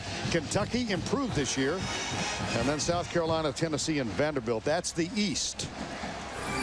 And in the West, Auburn, Arkansas, LSU, Alabama, followed by Ole Miss and Mississippi State. 2nd down. And this one is dropped. We were having a hypothetical conversation about this conference and how tough it is, and Michigan. And if Michigan were to run the table, here's our first BCS boil of the year. Oh, you want one? Yeah. If Michigan runs the table and beats Notre Dame and Ohio State at home, and Ohio State doesn't have another blemish, they're not going to knock Michigan out of the national championship. The SEC might knock Southern California out of the national championship. That's very possible. If Florida runs the table, come on. Yeah, I think that is a given. If Florida runs the table, they're in the BCS game. Strength of schedule will get them into the top 2 or 3. Here's 3rd down. Chris Leak, right side. Caught. Dallas Baker, whose name we've not heard today. Yeah, that's where I think the ball should be going. He is an NFL wide receiver out there. A tough matchup for Alabama. And on 3rd and short, instead of bringing Tebow in, they said, Chris Leak, look at inside technique, Dallas Baker. Run your out route. You make a nice catch. This wasn't a perfectly thrown ball that could have easily been dropped, and no one would have blamed Dallas Baker. But Chris Leak has to come through now for Urban Meyer. Brandon James, the freshman, number 25. Listed as 5'7", will admit to 5'6½". Some say he's only 5'5", and he's getting a shot at tailback now. Yeah, and in practice, when they had Brandon James in the practice, they were running the option and pitching to me as a very small package of plays at tailback. A small package of plays seems appropriate. Both ways, right? Kenneth Tukes, number 9, is in motion. Brandon James goes right. Greg Madison recruited Brandon James, the defensive coordinator. Very good friends with his high school coach at St. Augustine High, Joey Miles. And Madison said he had to talk Urban Meyer into giving him a scholarship. And at first, everyone felt that he would just be a returner, but he's worked his way into the rotation at tailback. Urban Meyer said of Brandon James, there's some kids you just love to coach. He's one of them. Oh, man, come on. Alabama has not covered down on 2 receivers out here. Now here comes Robinson late. Yeah, very, very late. And Cornelius in the slot. Leak has it. He keeps it. No, flag, bring it back. Now, Chris Leak. How's his day going, Gary? Well, he got away with one. I think that was the difference in the game for Chris Leak right there. He made a very bad mistake. He dodged it, and then the change of calls from Mullen, and then when this guy throws a ball, he's as accurate as anybody in college football. He puts it right there, and Caldwell with a short pass got him another touchdown pass. Another false start penalty against Florida. Wow. Cost him 5. That's at least 3 today. They had 4 last week.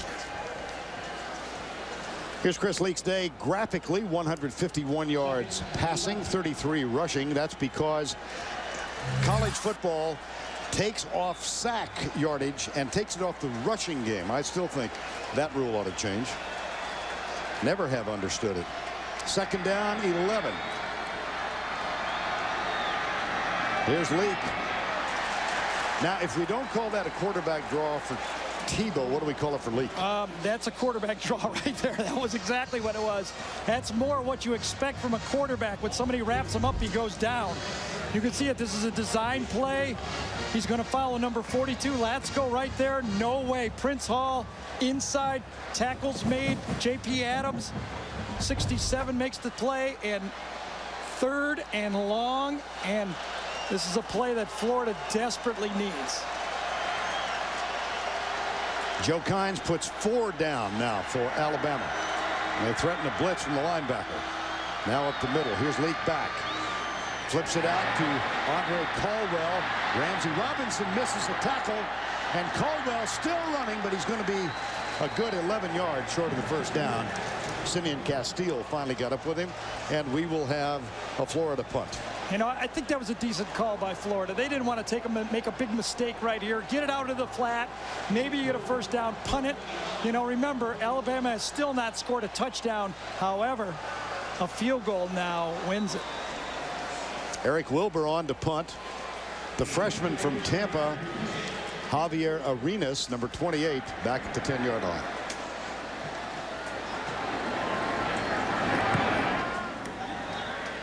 Arenas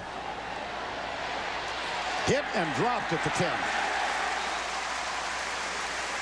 Wandy Pierre-Louis, number 4, young man from Haiti. Alabama, Florida, we have reached the 100 play mark between these two teams. In 2005, we'd have 18 minutes, 22 seconds left. In 2006, 12 minutes. Look at the effect of the new timing rules. Today, 9 minutes and 19 seconds left. And in this game, yes, you can see it. It's taken out almost a quarter of play, or at least a half a quarter of play. John Parker Wilson in trouble, and then the pass is dropped by LaRon McClain. 2nd down and 10.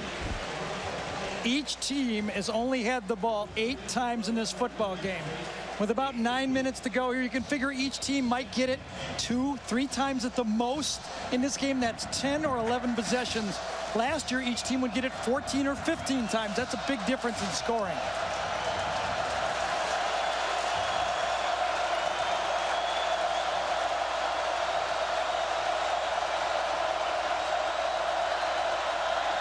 John Parker Wilson with time. There's Keith Brown, wide open, spins, and reaches the 27-yard line. A fresh set of downs for Alabama after the gain of 17. You made my day. And, of course, Michigan plays tonight. What a homecoming victory. Here's a deep ball. Oh, wow! Did he hang on? No, he did not. DJ Hall. Might have had the wind knocked out of him. Hope that's all it is. Last time it was a hook route. This time up, they're fencing arm to arm, and at the last second, DJ Hall lays out for it and can't come up for it. Remember, it was DJ Hall that did the chop last year after the Alabama victory in Tuscaloosa. That has been all over the bulletin boards, all the scouting reports, everything. But you know what? Like DJ said, come on, the grass is green everywhere except in Boise. There's the chop. This was last year. DJ Hall said it was just the emotion of the moment. But Florida says, no, this is not a revenge game. Then you walk through their weight room yesterday, and there's a large picture of DJ Hall on the bulletin board. Got to think about assignments in this game. No time for revenge right now. Johns and Castile are the running backs. Blitz coming. Oh, boy, they almost got to. No, it's intercepted. And then fumbled. The ball is loose. Who got it? Looks like Reggie Nelson. It began with the blitz from Earl Everett. Earl Everett forced John Parker Wilson to throw the ball off his back foot. He's been getting away with it all day, but this one sailed on him. Watch Everett. Back foot throw as he's taking it on, and the ball sails high. And number one, Reggie Nelson, who was going to be a corner this year, it's tipped up in the air. It actually was Ryan Smith that gets the interception. And number one, the fumble recovery. Ryan Smith with the gift. Reggie Nelson with the recovery. Tim Tebow at quarterback. Yeah, I'm not surprised by this one, are you? Not a bit. What will Alabama do? Call timeout. Yeah, I kind of understand that. I think. What do you think? Oh, they made a challenge. Maybe they're reviewing? Did they challenge this? See, now Mike Shula would be, that's where it would come from. He has one challenge a game, and it will cost him a timeout if he's wrong. Here's Penn Wagers. Has challenged the previous play.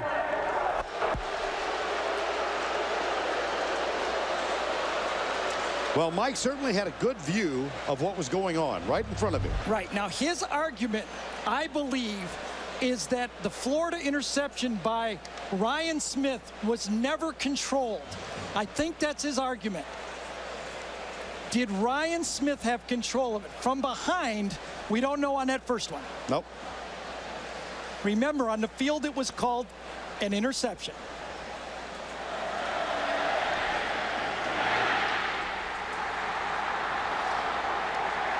Now, I felt on that one he had it, took a football move, and then the ball was stripped. That's my initial reaction right there. He has it, and then coming from across, the ball is stripped by Keith Brown. And that move was huge for Florida because it allowed Reggie Nelson to go from corner back to safety, where he is After further review, the play stands. It's called on the field. One more point, Reggie Nelson's called the eraser around here because he erases the mistakes, and he erased another one right there. Brandon James in the backfield along with Tim Tebow. How about this? Two true freshmen on the field in this critical time right now. 2 of 26 signed by Urban Meyer. Here's Tebow coming left. Picks up about 4 to the 31-yard line. Jeffrey Dukes and Jawan Simpson with the tackle. Interesting, we were talking to him, I was saying, Timmy, you were homeschooled. Aren't those guys the spelling bee guys? And he says, I'm aware of the stereotype. Believe me, I'm not that way. Well, he has the presence of a 30-year-old. He does. Such a command in the room. Very, very comfortable chatting with us. We kept him probably more than a half an hour. Yeah, and now, Alabama has to say, I'm daring you to throw. You might throw, and it might work. We don't believe it till it happens. Keyston Moore goes wide to the right, and Tebow will throw it again. Jeffrey Dukes up to meet him. Well, Tim Tebow for the day. Such a changeup when he comes in for Chris Leak. Yeah, they got toolbox, and this is the guy that comes in and sets the tone with the power play, the touchdown run right behind Latsko, and he actually threw one, and he completed it. on that drive. He's a great changeup, and it doesn't seem to be affecting the crowd. But 3rd and 5, they come back with Leak. Yep, here's Chris Leak back on the field. Latsko is the fullback to the left. One-on-one back here again. Leak goes right, one-on-one coverage, and he finds Dallas Baker. And Dallas Baker gets a flag thrown on Ramsey Robinson. Same play, inside technique. Ramsey Robinson, one-on-one, out-cut. Robinson knows exactly where the ball's going to go. He tries to run underneath it. Let's see if he grabs Baker's arms. Comes across, gets his hand on his, actually it was his hands on his back again, wasn't it? Pass interference, number 1 on the defense. Penalty from the spot of foul, automatic, touchdown. And it's hard to really criticize. I mean, you know, if you miss the ball, it's a touchdown the other way. It's just instinct to grab the guy and swipe for it at the same time. But you know those officials and the back judges, that's exactly what they're looking for. That's the one thing, is the back arm grabbing him, and it was. Only the 3rd penalty on Alabama in the ball game. Keyston Moore is back in with Jared Faison, the high school quarterback. He's in the backfield behind Chris Leak. 1st and 10. Leak goes in the corner, one-on-one. Touchdown, Dallas Baker.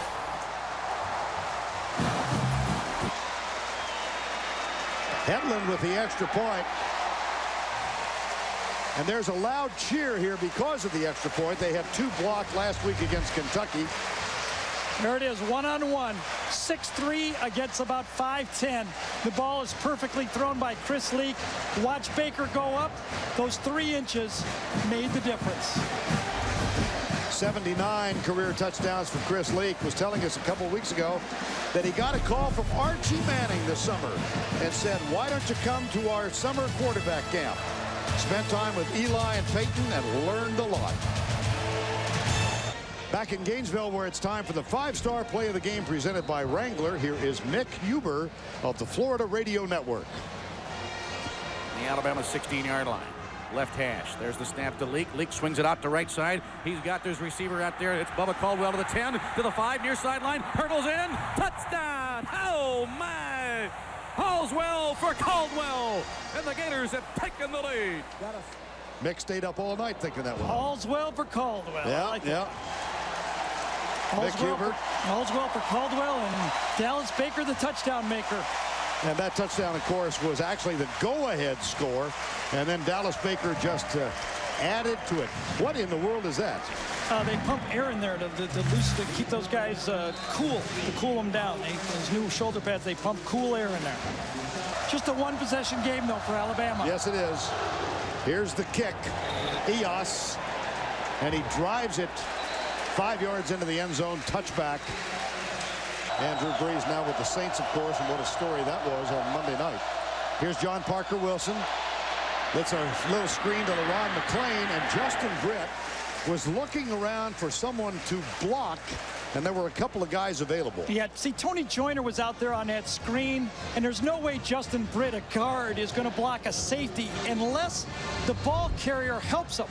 When your call is caught right here, McClain needs to set up the blocker by cutting inside the block. He cuts too quick, and there's no way Justin Britt can get inside to block that guy. That's just good defense by Tony Joyner. Still a pretty positive play. Alabama with a player down. It is LeRon McClain. Darby goes left. Here comes the blitz again. It's Earl Everett. Deep left side. It's caught by Darby for a 1st down.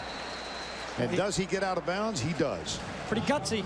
Just threw an interception with a guy coming right into his face. This time he's got another guy coming right into his face, and he just backs up and lets her go to Darby. Parker Wilson, watch it. It's Everett again. Inside, it's Seiler again coming inside, and he tosses it out to the outside and makes a play. Now, you almost have to assume, because of that clock, the way things have happened, and the small amount of possessions, you almost got to think four down territory already. Yeah. Even with 5:54 to go. 1st and 10. Alabama lost a timeout because of Mike Shula's challenge. No holding call. I thought we might get one, and this one is thrown deep into the Alabama bench. Wilson goes down.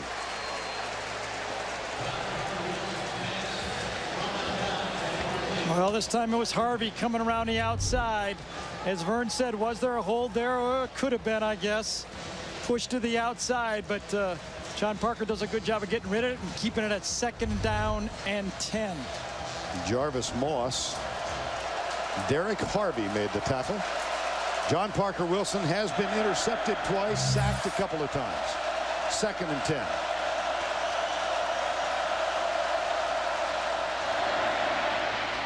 They try to get Darby free up the middle, and that'll bring up a big 3rd down with 5:40 to go. Brian Crum, Reggie Nelson with the tackle. SEC on CBS. We'll be back here next week. LSU and Florida will have a doubleheader for you. Arkansas and Alabama. Did you know that today is the 67th anniversary of the first televised game in college football? Did not. Fordham over Waynesburg State in New York on Long Island, 34-7. The announcers, Bill Stern and Mel Allen, who graduated from Alabama. Allen. Yep. 3rd and 6. Got it. Hall to the 46-yard line. Reggie Nelson on a safety blitz, but he disguised it too much. He's going to come from way back here. There's no way he can get there. It's a good snap count by Alabama. Even if he comes free, look, he's got to come from 15 yards, and that allows the 1st down. Sometimes you can get a little too cute by half, and that's exactly what he did. He should have been up closer to the line of scrimmage. 2nd consecutive game in excess of 100 for DJ Hall. 6 for 117 in this one. He had 144 yards last week in the Arkansas loss. 1st and 10. Blitz again. Quick read over the middle. Caught, fumbled. Is it a catch? Yes, no. One official said it was. The other said And you're right. The linesman at the bottom of the field threw his beanbag. Right. That means he thought it was a completion, and he got overruled. Hitting the hot pass just exactly like you called it. 2 linebackers comes, he catches it and gets hit just as he takes his 2nd step. Yeah, that's a pretty good call. I think that's a pretty good call. I think he was still bobbling that one. Incomplete. I think that's a good call right there. And so 2nd down and 10. Again, Florida with 2 timeouts. Florida with 1, Alabama with 2. 21-13, a 1-possession game. Over on the sideline, Mike Shula's on the field, jumping up and down. Here's John Parker Wilson. That's going to be picked off. Reggie Nelson, he could go a long way. Reggie Nelson flies down the sidelines. John Parker Wilson misses him. Touchdown, Florida.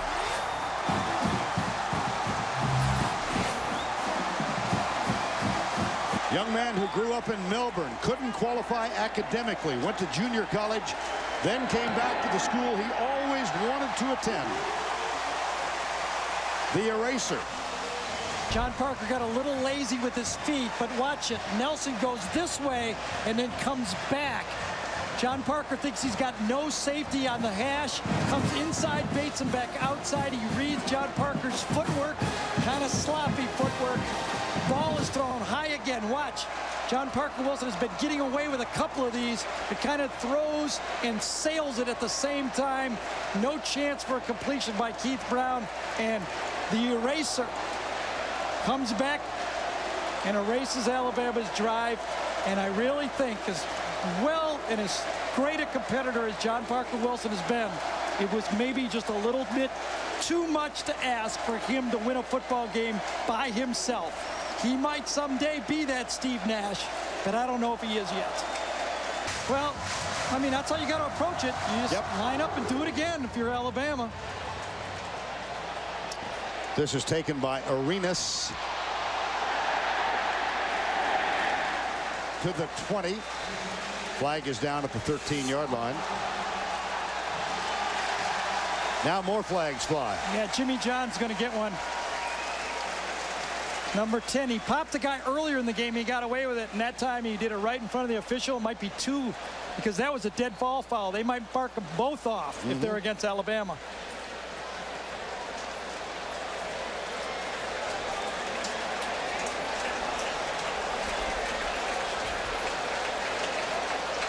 There's the illegal block in the back. There's the personal foul. Block in the back. Now watch Jimmy Johns. 10. Oh, come on. What does he think this is? Soccer? He thinks he's in the World Cup. Oh, my gosh. That's awful. And both penalties were assessed because it was a dead ball foul. They go half the distance, and then they go half the distance again. 1st and 10.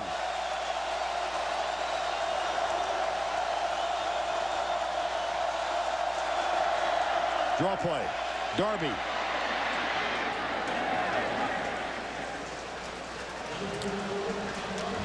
McCollum makes the tackle with help from Kyle Jackson. Well, we talked a lot, Gary, about this Florida schedule coming up. LSU followed by Auburn, then a week off, and then Georgia. Alabama goes back home. They get Duke, and then they've got Ole Miss, and then on the road at Tennessee. Yeah. Here's Florida's remaining games. Boy, this is a gauntlet. Sure is. 2nd and 1. Incomplete. 3:06 to go, 28-13. And now, Ruby Tuesday's player of the game. We have chosen Chris Leak. 14 of 20, 174 yards, 2 touchdowns. The rush yards, 31. Again, that's because the sacks come off of the rushing total for some reason.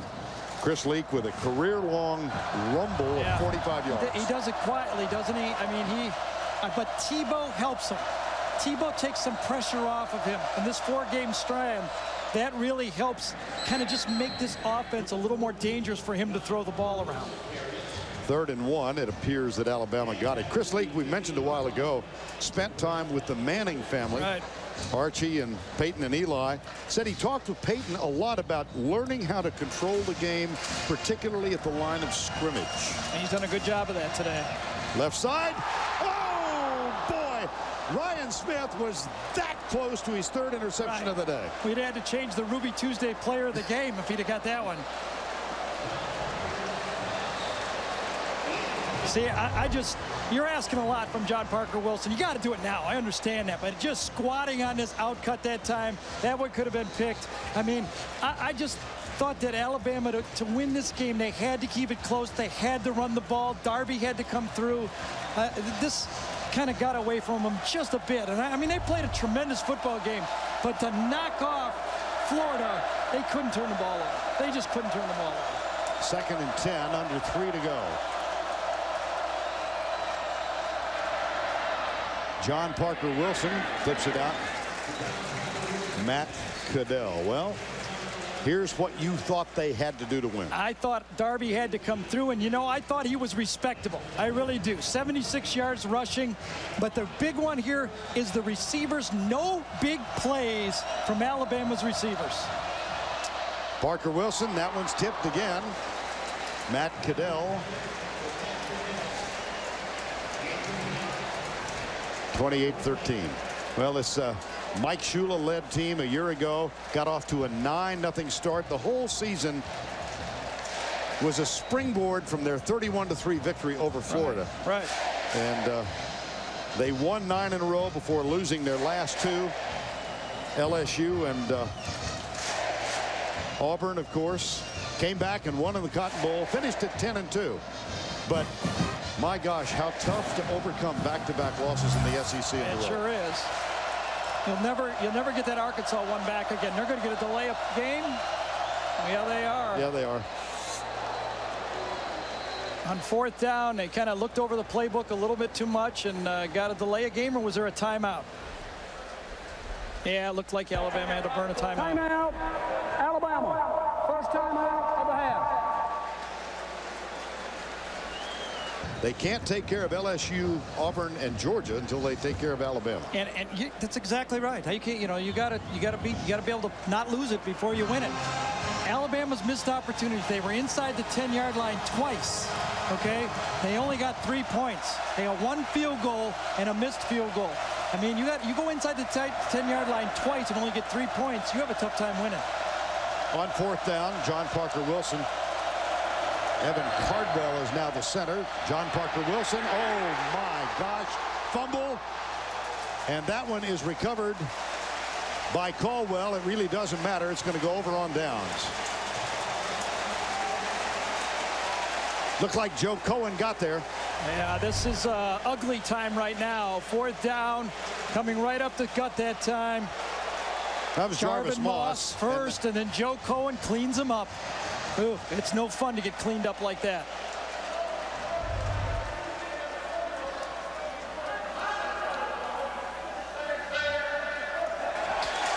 Heard an echo in the background. Yeah, that was fumbled on the play now. Right. And, well, now Florida, and now this is kind of goofy. Yeah. But Florida should think about points here, running the ball, because people see scores, and scores matter in voting. interesting. Now, I wouldn't gamble, but right. How big of a gamble is it to give it to 15 and run the ball and try to put another touchdown on the board? Tim Tebow has Cornelius going in motion.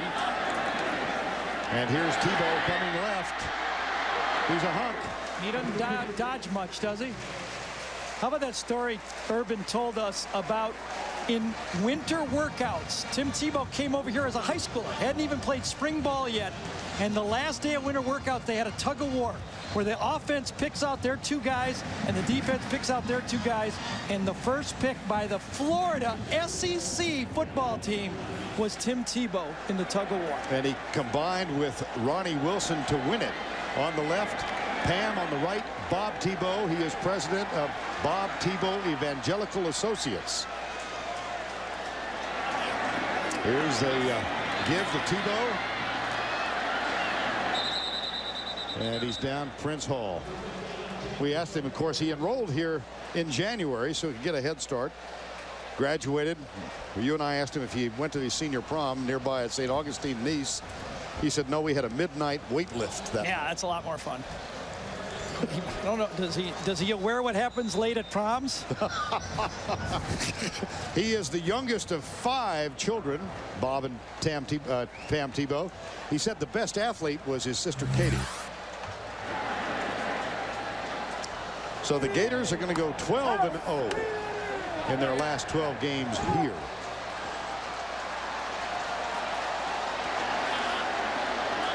Under the 3-year leadership of Ron Zook, this home field advantage was not that heavy. Urban Meyer.